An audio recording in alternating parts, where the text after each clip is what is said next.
고린도전서 15장은 우리가 잘 알듯이 부활장이라고 합니다. 부활장. 근데 느닷없이 부활에 대한 이야기를 하게 된 게 아니고 부활에 대한 이야기를 구체적으로 이처럼 세밀하게 성경에 기록되게 된 동기가 있다 이 말이죠. 그게 뭐냐면 1절과 2절입니다. 우리 한번 1절, 2절을 먼저 읽어보도록 하겠습니다. 다 같이 시작. 형제들아, 내가 너희에게 전한 복음을 너희에게 알게 하노니 이는 너희가 받은 것이요 또 그 가운데 선 것이라. 너희가 만일 내가 전한 그 말을 굳게 지키고 헛되이 믿지 아니하면 그로 말미암아 구원을 받으리라. 이 1절과 2절에서 중요한 단어가 두 개가 나오는데 하나는 복음이라는 단어와 또 하나는 구원이라는 단어입니다. 여러분, 복음과 구원은 동전의 양면과 같습니다. 복음을 듣고 믿었기 때문에 구원을 받게 된 겁니다. 복음의 열매가 구원이죠. 구원을 얻기 위해서는 반드시 복음을 들어야 됩니다. 그런데 오늘 사도 바울이 말하고 하는 그 복음의 진수가 무엇이냐? 바로 이제부터 3절 이하에 말씀하고자 하는 바로 부활의 복음입니다. 부활이 복음이다. 십자가가 복음이다. 예수 그리스도가 복음이다. 이런 말인데, 그래서 내가 너희에게 전한 복음, 내가 여러 가지 복음을 전했는데 예수 그리스도의 십자가도 전하고, 그런데 이제 내가 부활에 대한 복음을 내가 너희에게 전해왔다. 그래서 너희에게 전하여 너희가 받았고 들었고 믿었고 그 가운데 섰다.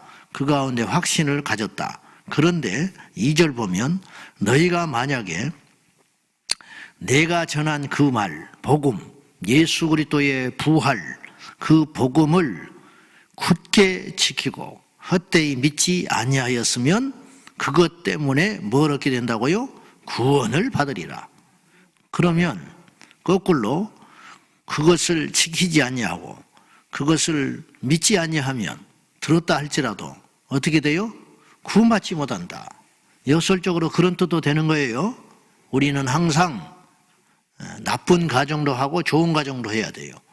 예수 믿으면 천국 간다는 가정도 해야 되지만 예수를 제대로 믿지 않으면 천국에 가지 못한다는 가정도 두렵고 떨림으로 갖고 살아야 한다 이 말이에요. 그래서 이제부터 내가 너희에게 복음을 전했고 그 복음을 너희가 들었고 그 복음에 서 있었다. 근데 그 복음을 굳게 지키지 아니하고 헛되이 믿으면 너희는 구원을 얻지 못한다. 이렇게 경고하면서 이제 바울이 구체적으로 말하고 싶어하는 복음의 진수, 그것이 바로 지금 고린도 교회가 처음 듣는 게 아니에요. 고린도 교회에서 목회를 할 때 계속 이야기해왔다. 너희가 들었다. 너희가 받았다. 너희가 그 가운데 서 있었다. 그런데 내가 다시 이야기한다. 왜? 중요하니까. 왜? 너희가 잊어버렸을까 봐. 왜? 너희가 방심할까 봐. 부활의 복음은, 십자가의 복음은 고난주간이나 부활절에만 할 일이 아니라 이 말이에요. 우리가 지금 공교롭게 사순절 기간을 지내고 있는데 이제 부활절이 다가옵니다. 부활절을 기점으로 부활에 대한 메시지가 온 세상의 교회들이 선포하고 전해지지만은 절기로 끝나서는 안 된다 이 말이에요. 이 십자가와 부활의 복음이라는 것은 어느 때만, 어느 사람에게만, 어느 교회에서만 특정하게 전해지는 그 정도의 수준이 아니라 이 말이에요. 우리가 교회에 발을 디디는 순간부터 주님 나라 갈 때까지 잊지 말아야 할 복음, 바로 십자가와 부활의 복음이다 이 말입니다. 오늘 그 위대한 복음 중에 하나인 부활의 복음을 오늘 성경은 이야기하고 있는데 이 말씀들을 우리가 가슴에 새겨야 할 것입니다. 부활의 확실한 증거가 있는데 두 가지입니다. 그건 뭐냐? 우리 주님께서 계획대로 오시고 사시고 죽으셨다 이 말이에요. 성경에서 제일 중요한 단어 중에 하나가 약속대로라는 단어입니다. 그리고 또 하나 오늘 나와 있는 성경대로라는 말입니다. 자, 한번 보실랍니까? 3절 4절인데요. 다 같이 시작. 내가 받은 것을 먼저 너희에게 전하였노니 이는 성경대로 그리스도께서 우리 죄를 위하여 죽으시고 장사 지낸 바 되셨다가 성경대로 사흘 만에 다시 살아나사, 여기서 언급하는 성경에서 성경이 나오는 것은 구약 성경을 말하는 거예요.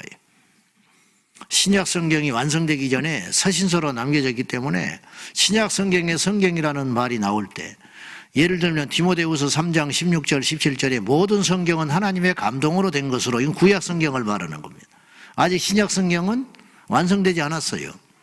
신약 성경은 예수님이 죽으시고 사후에, 부활하신 후에, 교회가 탄생한 후에 한참 있다가 약 100여 년의 점검의 시간을 거친 다음에 성령의 역사로 그렇게 섬세하게, 그렇게 엄중하게, 그렇게 많이 노력해서 우리 손에 들어온 것이 성경입니다. 이 성경을 우리가 절대로 쉽게 생각해서는 안 돼요. 그리고 수많은 이단들이 먼저 나타났어요. 그래서 예수님의 신성과 인성을 부인하는 영지주의자들, 엉터리 같은 이단들이 자꾸 나타나가지고 이 진리를 위협했습니다. 역설적으로요, 이 이단들이 나타나니까 진리가 확고하게 서 있게 된 거예요. 우리가 이단들이 등장하니까 이렇게 바짝 긴장하거든요. 그리고 이거 우리도 이게 대처를 해야 되지 않냐? 그러면서 우리가 신학적으로 정리가 돼요. 그런 것처럼 이단들이 먼저 나타나니까 역설적으로 이단은 진리를 확고히 하게 하는 동기가 됐어요. 그래가지고 차근차근 정리가 되면서 우리가 2000년 동안 값진 유산인 신학의 정리를 하게 된 거예요. 그래서 우리에게 확고한 부활이 무엇인지, 예수님의 생애가 어떠했는지, 그 기독론, 조직신학적으로 주님의 재림은 어떻게 된 것인지, 그 성경을 기점으로 연구를 하게 된 것이죠. 아무튼지 간에 성경대로라는 단어, 예수님은 갑자기 등장한 존재가 아니라는 거예요. 느닷없이 즉흥적으로 오신 분이 아니라는 거예요. 성경대로라는 말이 오늘 연거푸 3절과 4절에 등장해요. 성경대로 그리스도께서는 죽으셨고 성경대로 부활하셨다. 그건 우리에게 어떤 확신을 주게 되냐면, 어떤 권위를 주냐면, 우리가 믿는 믿음이 온전한 믿음이구나. 우리가 믿게 된 이 믿음이라는 것이 인간의 사상과 종교적 어떤 신념으로 탄생한 것이 아니라 하나님께서 오래전에 계획하시고 준비하신 것들을 하나 한꺼풀 한꺼풀 펼치셔서 우리에게 이루신 일이구나. 그러므로 하나님이 살아계시구나. 그러므로 예수 그리스도는 하나님의 약속 가운데 오신 진정한 구세주요 하나님의 아들이구나. 이런 확신을 우리에게 준다는 거예요. 갑자기 어떤 인간이 주장한다고 그분이 등장한 것도 아니고, 주님께서 당신의 계획대로 인류의 역사를 이루시고 주님을 이 땅에 보내시고 하신 것들이 쭉 이루어졌는데, 어느 날 예수님을 만나고 예수님의 부활과 십자가의 죽으심을 경험하고 나서 성경을 뒤돌아보니까 이게 우연한 일이 아니라는 거예요. 그러므로 예수님의 십자가와 부활은 주님이 메시아요 하나님의 아들이라는 완벽한 증거가 되는 것이구나. 그래서 우리의 믿음이 결코 헛된 것이 아니구나. 할렐루야. 이것이라는 거예요. 이사야서 53장에 주님께서 어떠한 죽음으로 오시고 또 어디서 태어나시고 어떻게 죽어야 하며 누구에 의해서 팔리고 엘리 엘리 라마 사박다니 시편의 말씀을 가져오시고 주님이 십자가에 죽으신 그날만 해도 성경의 약속 중에 무수히 많은 것들을 성취하신 그런 걸 통해서 천의 몸에서 잉태하시고 이런 것들을 통해서 예수님이 약속대로 오신 하나님의 아들이시구나. 이것을 확고하게 우리에게 확증해 주셨고, 사실은 그러실 이유가 없어요. 근데 우리를 위해서 배려하신 거예요. 뭐냐? 믿게 하시려고. 성경대로 우리를 믿게 하시려고.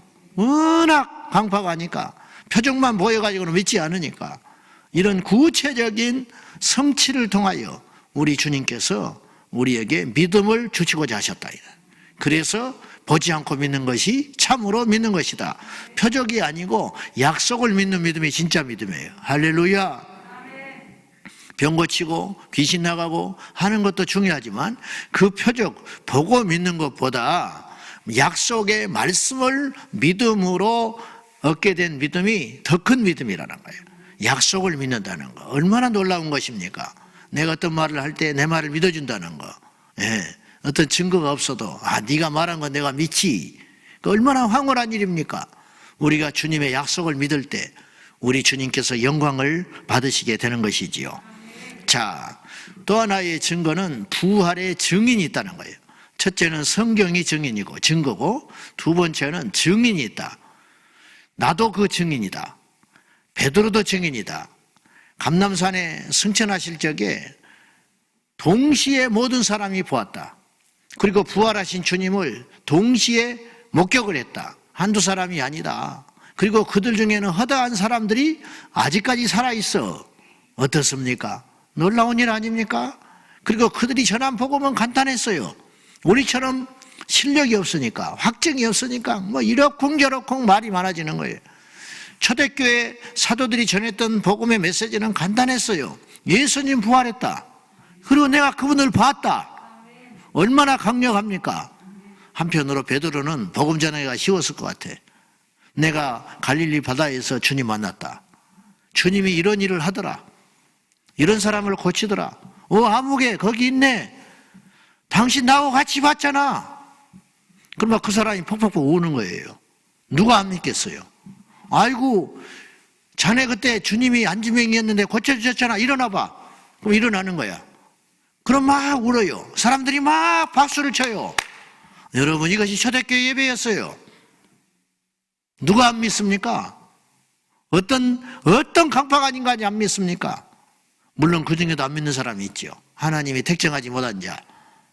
그러면서 복음 전하고 다닌 거예요. 그러니 여러분, 이들에게 순교는 당연한 일이었어요. 어찌 보면 이들에게 전부를 포기하는 건 당연한 일이었어요. 이들에게 예수 그리스도를 위해서 전생애를 드리는 일은 강요된 일이 아니고 누가 시켜서 된 일이 아니라 응당당연한 일이었어요. 그래서 가는 곳곳마다 부활의 주님을 전했어요. 내가 부활하신 주님을 봤다고. 도마가 이 손가락을 지칭하면서 이 손가락이 부끄러운 손가락이요. 나는 주님께서 오셨을 때 그 자리에 잠깐 없는 터로 갔다 왔더니 제자들이 이야기하는, 나는 의심했던 악한 자였습니다. 근데 이 손가락으로 주님의 못자국 난 손을 집어넣어야만 믿는다고 했던 이 악한 자를 예수님께서는 배려하셔서 넣으라고 하십디다. 나는 차마 넣지를 못했습니다. 여러분, 내가 그렇게 믿음이 없는 자입니다. 근데 하나 아십시오. 예수님은 확실히 부활하셨습니다. 내가 봤습니다. 간단하지요. 그 말만 하고 다니는 거예요. 그냥. 그 초대교회의 핵심은 부활이다. 부활했기 때문에 초대교회가 탄생한 거예요. 부활했기 때문에 그들이 순교할 수 있었죠. 그 부활의 복음이 오늘 우리의 복음 되시기를 주님의 이름으로 축복합니다. 그런데 예수님만 부활하신 게 아니에요. 장차 모든 믿는 자들이 부활합니다. 그리고 믿는 자만 부활한 게 아니에요. 모든 인간은 부활이에요. 아세요? 요한복음 5장 29절 말씀인데요. 제가 읽겠습니다. 선한 일을 행한 자는 생명의 부활로, 악한 일을 행한 자는 심판의 부활로 나오리라. 이게 무슨 말이냐면 예수님이 친히 증언하시기를 선한 자나 악한 자나 다 부활해. 모든 사람은 부활해요. 그런데 선한 자, 믿음의 사람은 상급을 위해서 부활하고 악한 자는 심판을 위해서 부활하는 거야. 예수님만 그렇게 증언하신 게 아니고 사도 요한도 계시 안에서 그런 말을 남겼는데요. 요한계시록 20장 13절인데요. 자, 제가 읽겠습니다. 바다가 그 가운데에서 죽은 자들을 내주고 또 사망과 음부도 그 가운데에서 죽은 자들을 내주매 각 사람이 자기의 행위대로 심판을 받고 그랬어요. 자, 그러면서 이들이 이제 둘째 사망에 빠진다고 성경은 기록을 남겼어요. 잘 보십시오. 바다가 그 가운데 죽은 자들을 내준다. 바다는 무덤의 장소. 영적으로는 사망이, 그래서 이제 악한 영들이 있는 것이 물이라 그렇게 하는데, 그것은 이제 여러 가지 설이 있으니까 그건 일단 패하기로 하고 문자 그대로 보자고요. 바다가 그 가운데 죽은 자들을 내준다. 바다에서 수장된 자가 있을 거 아니에요. 전쟁터에서 죽은 자가 있을 거 아니에요. 쓸쓸하게 유골이 되어가지고 산에 묻힌 자, 바다에 가서 일하다가 죽은 자, 뭐 그런 숱하게 많은 사람들이 바다 아니면 흙에 묻혀 있겠죠. 불에 태워져서 없어졌겠죠. 그러나 없어진 게 아니라는 거예요. 그들이 어딘가를 갔어요. 그건 뭐냐? 사망과 음부. 그건 부자와 나사로의 비유를 볼 적에, 나사로는 낙원에 아브라함 품에 갔고요. 부자는 어디로 갔어요? 음부에 가 있거든요. 음부에 가서 그 불 가운데 고통을 받아요. 근데 음부가 내준다는 말은, 음부가 마지막 주님의 백보자 심판 때에 음부에 가 있던 믿지 않는 자, 낙원에 가 있던 믿는 자, 그들을 전부 살려내서 선한 자는 선한 일을 위하여 부활하고 악한 자는 심판을 위해서 부활시켜가지고 마지막 백보자 심판에서 최종 심판을 통하여 완전히 갈라지게 되는데, 그것이 바로 새하늘과 새 땅이요 천국과 지옥으로, 사망과 생명으로 완전히 갈라지게 된다. 이렇게 이야기하고 있는 거예요. 그러니까 성경은 이랬다 저랬다 막 이야기가 섞여 있는 게 아니에요. 저자가 성령 한 분이시기 때문에 초지일관 똑같은 이야기를 해가고 있어요. 그래서 생명책이 있다. 모세도 그런 말을 했고, 그리고 사도 요한도 그 말을 했고, 뭔가 시대와 역사를 떠나서 예수님을 아는 자들은, 주님을 제대로 믿는 자들은 영적으로 알게 된 거예요. 계시가 열려가지고 알게 된 거예요. 인간은 죽음으로 없어지지 않는다. 반드시 어딘가를 간다. 그리고 마지막 때 다시 살아나서 그 행한 일에 대하여 심판을 받게 될 것이고, 믿음의 증거에 따라서 사망과 생명으로 갈라지는 일이 있게 될 것이다. 이것이 지금부터 3500년 전 모세가 깨달았고, 2000년 전 사도 요한이 깨달았고, 2000년 전 사도 바울이 깨달았다. 이거 뭐냐? 성령께서 깨닫게 해주신 것이다. 성령께서 알게 된 것이다. 그래서 바울이 뭐라고 그랬냐면은, 아까 말하기를 3절에 내가 받은 것을 너희에게 전하였다. 깨달은 것을 내가 너희에게 말한다. 내가 받은 계시를 너희에게 말한다. 요지는 이거예요. 착각하지 마세요. 믿는 자만 부활하지 않아요. 믿지 않는 자도 부활합니다. 단지 그 부활은 저주스러운 부활이에요. 지금도 저주 가운데 있지만 더 큰 저주를 받기 위해서 부활한다. 얼마나 잔인한 일입니까? 여러분, 우리 하나님의 역사를 만만하게 생각하지 마세요. 시시하게 생각하지 마세요. 제가 볼 때요, 지금 큰 소리 땅땅 치는 사람들이 있어. 하나님이 어디 있냐고 막 교회를 폄하하는 자들이 있어요. 기독교 인간의 산물이라고 주장하는 자가 있어요. 유대의 신을 왜 믿냐고 주장하는 자들이 있어요. 후대에 성경을 각색했다고 주장하는 자들이 있어요. 그런 자들이 나중에 하나님 앞에 서서 이건 뭐 정신이 나가버릴 거예요. 내가 볼 때는 지금 세계 철학자들, 유명한 인사들 대단히 뭐 어떤 자리에 올라가지고 교만 떨면서 최고의 부자들, 최고의 석학들, 뭐 예술 분야의 최정점에 서 있는 사람들, 뭐 이런 사람들 있잖아요. 하나같이 불신자들입니다. 그들이 한마디씩 툭툭 던지는 말들이 얼마나 하나님을 모독하고 교만한지 몰라요. 제가 볼 때요, 그런 자들이 주님 앞에 더 견디지 못할 것이요, 더 뭐 인간이라는 게 뭐 어쩌고 저쩌고 뭐 다 가는 길로 가는 것이지, 죽을 때도 편안하게 죽고 죽을 때도 큰소리 치고 죽고 장수하면서 몰라서 그래요. 죽은 다음에 그 영혼이 봉착할 그 영원한 저주의 심판, 아마 어찌할 줄 모를 거예요 지금. 그리고 그것으로 끝나는 게 아니라는 거예요. 잔인하게도 그들을 영원한 사망 가운데 집어넣기 위하여 천지의 주제이신 하나님이 그들을 다시 살려내사 무시무시한 지옥의 심판으로 던져버릴 것인데, 다시는 가톨릭의 교리처럼 연옥이라는 것은 없다.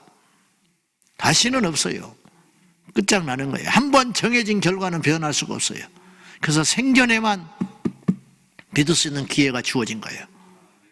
정말로 무시무시한 일입니다. 성경을 임의대로 해석하면 안 돼요. 믿고 싶은 대로 믿으면 안 돼요. 그대로 믿어야 돼요. 우리가 부족하면 부족한 대로, 우리가 안 된 것은 안 되는 것으로, 우리가 잘못한 것은 잘못한 것대로 인정하면서 성경에 맞추어서 우리가 믿으려고 해야지, 성경에 쓰여진 진리를 왜곡하고 힘들다고 깎아내리고 대충 믿으려고 하면 안 되는 것이에요. 굳게 믿음에 서야 됩니다. 허투루 말씀을 버리면 안 돼요. 지옥에 갈 자들이 수두룩해요. 교회 안에. 제가 외부에 가면 다시는 안 불러줄 걸로 생각하고, 여기 지옥에 갈 사람 있다, 내가 그래버려요. 담임 목사님도 그 소리 하고 싶을 때인데 못하지요. 내가 해버리는 거야. 아무 소리 못합니다. 나를 포함해서 그래요. 나는 뭐 안 그렇습니까? 저를 포함해서 여기도 있을지 몰라요. 우리 식구도 그런 사람이 있을지 몰라요. 모태신앙? 무슨 필요가 있습니까? 목사? 무슨 필요가 있습니까? 지난번에 청년부에 와서 설교한 김진석 그 부총장 오셔서 밥 먹으면서 나한테 그러더라고요. 신학 교수 중에요, 지옥 갈 사람이 수두룩합니다. 나한테 그러더라고요. 영성 없습니다. 수두룩해요. 그러더라고요, 나한테. 현직 교수였던 분이. 양심 고백하는 거야. 수두룩하대. 신학자 중에 지옥 갈 자가. 믿지 않으면 지옥 가는 것이죠. 뭔 필요가 있습니까? 믿지 않으면 지옥 가는 거. 똑바로 안 믿으면 지옥 가는 것이지. 무슨 필요가 있어요?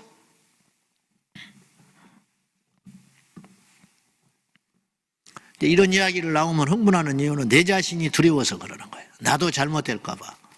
우리 교회도 잘못될까 봐. 너무 아깝잖아요. 교회 나왔는데 두 눈 뜨고 앉아있다 지옥 가버렸다. 그래서 오늘 성경에 무슨 말을 하냐면 이 19절을 한번 보십시오. 19절. 지금 양이 많으니까 다 읽지를 못한, 다시 한번 읽어보세요. 댁에 가셔서 19절 시작. 만일 그리스도 안에서 우리가 바라는 것이 다만 이 세상의 삶뿐이면 모든 사람 가운데 우리가 더욱 불쌍한 자이라. 만약에 우리가 속았다면, 그리스도께서 부활하지 않으셨고 우리도 부활하지 않는고 죽음으로 끝난다면 우린 너무 불쌍한 자다. 우리의 고생이 다 헛된 것 아니냐, 우리의 그 절제가 다 헛된 거 아니냐, 그냥 흥청망청 살다가 제멋대로 살다가 세상 사람처럼 먹고 마시고 즐기고 살다가 차라리 끝나버렸다면 더 억울할 텐데, 하나님이 계신 줄 알고 정말 그분이 부활한 줄 알고 우리도 부활할 줄 알고 그날만 참고 견디고 절제하고 말하고 싶은 것도 안 하고 먹고 싶은 것도 안 먹고 가고 싶은 것도 안 가고 쓰고 싶은 것도 안 쓰고 그렇게 살다가 딱 죽었는데, 죽고 보니까 허무해. 끝났어. 세상 사람들 말이 맞았어요. 하나님이 안 계셔. 그렇다면 우리는 얼마나 불쌍한 자냐. 역설적으로 그럴 일은 없다. 그렇지 않아. 그러니까 우리가 가장 현명한 자다. 그 말 하려고 하는 거 아닙니까? 사랑하는 여러분, 우리의 믿음은 헛된 게 아니에요. 우리의 기도는 헛되지 않아요. 우리의 땀 흘리고 수고하는 건 절대 헛된 일이 아니에요. 이 땅에서 주의 일을 하다가 스스로 부정해버리고 그냥 기껏 일해놓고 퍽퍽 쓰러뜨리고 수다 뿌리지 말고 잘 끝까지 견뎌가지고 끝까지 충성하시고 끝까지 조심하셔서 저 하나님 앞에 가서 해의 영광도 다르고 달의 영광도 다르다. 주님이 그랬잖아요. 오늘 그랬잖아요. 성경 안에서. 육체가 다 육체가 아니야. 새의 육체가 있고 짐승의 육체가 있고 물고기의 육체가 있고 우리의 육체도 부활해. 여러분, 우리 부활은요 영만 부활하는 게 아니에요. 우리 육체가 완전히 부활합니다. 그래서 부활은 주님이 오실 적에 완성되는 것인데, 우리 전에 믿는 자들은 낙원에 있다가 부활하여 주님이 데리고 오시고 부활시켜가지고 살아남아있는 우리도 주님 재림하실 적에 홀연히 변화돼요. 홀연히 변화된다는 게 뭐예요? 부활하여 우리가 이제 사망과 상관없이 둘째 사망에 처해지지 아니하고, 그러니까 살아 생전에 주님의 부활을 경험한 자는요, 놀랍게도 사망을 한 번도 겪지 않아요. 살아서 주님 만나버리니까. 죽지 않고 주님 만나는 거예요. 에녹처럼. 근데 먼저 잔 자들 있잖아요. 먼저 믿음으로 죽은 자들 있죠. 그분들은 첫째 사망을 통과합니다. 근데 둘째 사망, 불못, 아까 요한계시록 우리가 봤죠. 성경은 단어 하나하나가 놀랍다니까요. 여인의 후손, 둘째 사망, 이런 말은 성경 외에는 없는 말이에요. 이 말을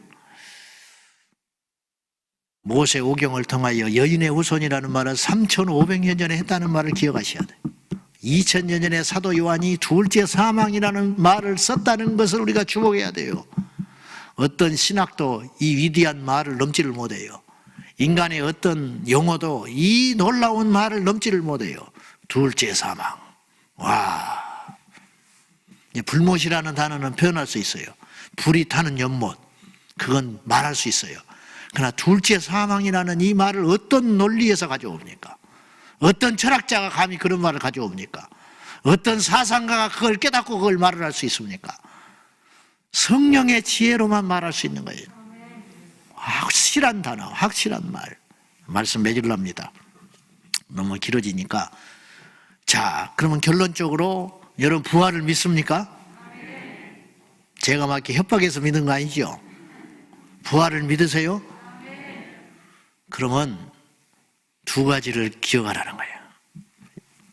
58절 다 같이. 자, 시작. 그러므로 내 사랑하는 형제들아, 견실하며 흔들리지 말고 항상 주의 일에 더욱 힘쓰는 자들이 되라. 이는 너희 수고가 주 안에서 헛되지 않은 줄 알미라. 우리의 수고가 헛되지 않아요. 우리 억울한 일이 헛되지 않아요. 첫째, 흔들리지 마라. 여러분 왜 흔들립니까? 아니 왜 말 한마디에 흔들립니까? 아니 어떤 사람 행동 때문에 왜 흔들립니까 도대체? 한번 물어봅시다. 왜 그렇게 아침 저녁으로 흔들립니까? 왜 우리의 믿음이 이렇게 흔들려요? 왜 툭하면 예배 자리에 안 보입니까? 왜 툭하면 기도를 안 합니까? 한번 물어보자고. 도대체 어떻게 된 내막인지. 부활을 믿는다며. 주님이 십자가에 죽으셨다면서요. 우리도 천국 간다면서. 전쟁터에 나간 군인이 총 던져버리면 되겠어요? 왜 총 던졌냐? 그랬더니 아침에 짬밥이 자기를 적게 줬대. 가서 죽어라, 가서 죽어. 그건 아니잖아요. 생명이 왔다 갔다 하는데 수술을 앞둔 환자가 갑자기 오늘 아침에 대수술을 앞둔 환자가 병원으로 옮기겠다는 거예요. 왜 그러냐? 간호사가 불친절하다는 거예요. 가 죽어라, 죽어. 수술이나 마치고 그런 걸 따져야지. 흔들리지 마세요. 아니 왜 저 사람 때문에 지옥을 갑니까? 아니 왜 저 사람 때문에 내 믿음을 버립니까? 두 번째, 더욱 주의 일에 힘쓰라. 헛되지 않으니까. 사람 눈치 보고 일할 필요 하나 없어요. 제가 가끔 강하게 이야기하잖아요. 당당하게 이야기하잖아요. 맡겨놓은 것처럼 이야기하잖아요. 대단히 잘못한 것처럼 내가 막 큰소리 치잖아요. 나도 별것 없으면서. 왜 그런지 아세요? 천국과 지옥이 있기 때문이에요. 저는 천국과 지옥이 있기 때문에 어떤 사람도 다 똑같아요. 천국과 지옥이 있기 때문에 부자도 상관없어요. 천국과 지옥이 있기 때문에 어떤 권세자도 필요 없어요. 천국과 지옥이 있기 때문에 잘못하면 혼나야 되고 잘하면 격려받아야 되고 가난하고 어렵고 힘든 분도 믿음으로 산 사람은 칭찬받고 격려받아야 당연하고 아무리 부자고 대단한 사람도 믿음으로 못 살면 혼나야 되는 거예요. 왜냐? 천국과 지옥이 있기 때문이에요. 그걸 꼭 명심하셔서 믿음의 근본으로 본질로 돌아가세요. 우리가 알면 얼마나 합니까? 우리가 가졌으면 얼마나 가졌습니까? 우리가 똑똑하면 얼마나 똑똑합니까? 다 필요 없습니다. 천국과 지옥이라고 하는 절대 이 진리와 사실 앞에는 어떤 것도 맥을 못 추는 거예요. 할렐루야. 우리 주님 부활하셨습니다. 우리 부활합니다. 모든 사람 부활합니다. 잊지 마셔서 오늘 하루를 믿음에 굳게 서서 구원 얻은 이 기쁨을 감사하고, 또 주님 앞에 구원을 얻지 못하는 불안한 심령이 있다면 두렵고 떨림으로 우리 주님 앞에 다시 서서 믿음으로 승리하는 한날 평생이 되시기를 축원합니다. 기도하겠습니다. 우리는 흔들리지 않으려고 하지만 자꾸 흔들리는 게 인간입니다. 우리가 다 주의 일에 힘써야 되는데 지치는 게 인간입니다. 우리가 그런 것들을 포기해야 됩니다. 하나님, 지치지 않는 믿음의 능력을 주십시오. 흔들리지 않는 견고한 마음을 주십시오. 이 두 가지를 위하여 부활을 경험한 우리들, 부활을 믿는 우리들이 삶으로 증명해 보여야 됩니다.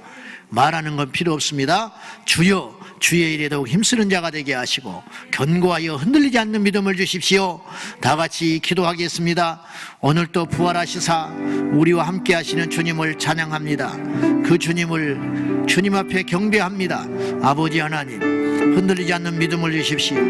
여동하지 않는 믿음을 주십시오. 주님의 일에 지치지 않는 힘을 주십시오. 어떤 경우에도 흔들리거나 어떤 경우에도 주님의 일을 행하기에 흔들리지 않고 여동하지 않는 굳센 믿음, 지치지 않는 믿음 주셔서 사람의 눈치를 살필 필요가 무엇이 있습니까? 사람의 비위를 맞출 이유가 무엇이 있습니까? 우리에게 맡기신 그 사명, 우리를 위하여 열심히 하면 되는 것입니다. 우리를 위하여 목회하고, 우리를 위하여 달려가고, 우리를 위하여 힘써가면 그만입니다.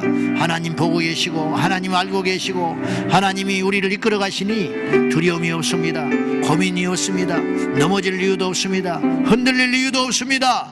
주여, 담대하게 하시고 우리가 굳게 서서 말씀에 청렴하며 기도하며 찬양하며 우리에게 허락하신 그 귀한 믿음을 따라 나아갈 수 있도록 도와주십시오.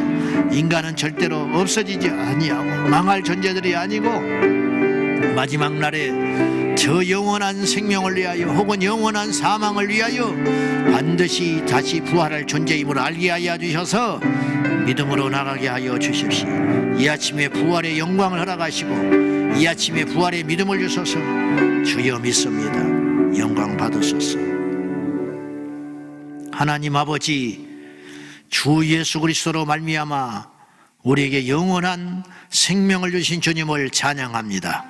그러므로 우리는 견고히 서서 흔들리지 않게 하시고 주의 일에 더욱 힘쓰는 자가 되게 하여 주시옵소서.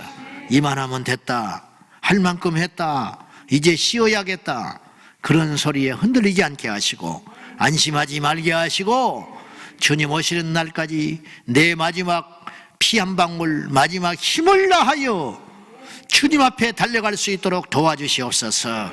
주여 감사합니다. 우리에게 부활의 소망을 주셔서 감사합니다. 부활의 믿음을 주셔서 감사합니다. 흔들리거나 여동하지 않게 도와주옵소서. 예수님의 이름으로 간절히 기도하옵나이다. 아멘. 주여, 주여, 주여. 살아계신 하나님 아버지, 우리 가운데 함께하여 주옵소서. 날마다 날마다 부활의 영광으로 인도하여 주시고 부활의 소망으로 인도하소서.